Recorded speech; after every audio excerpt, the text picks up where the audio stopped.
Hey everybody, this is just a quick video to help you out. If you have a Miele brand washing machine and you're getting an error F220.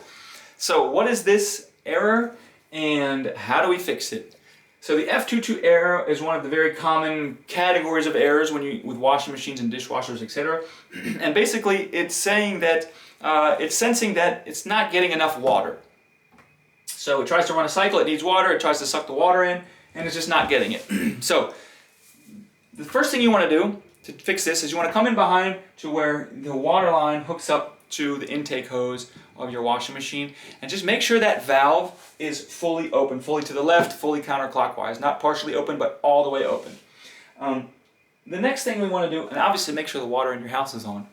The next thing we want to do is check that hose that goes from the valve to the back of the machine. Most of the problems are going to be there. There's either going to be a kink, or a bend, or a clog, or the washing machine was installed or moved, it was pushed back too hard against the wall and it's smushing or pinching part of the hose or something like that, and that's not allowing water to get into the machine.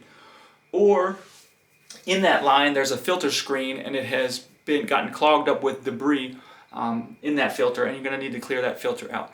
And if you do all those things, you're almost certain to be able to get water into the machine and get rid of this error. So anyways, hope this video helped you. Thanks a lot for watching. Have a great day.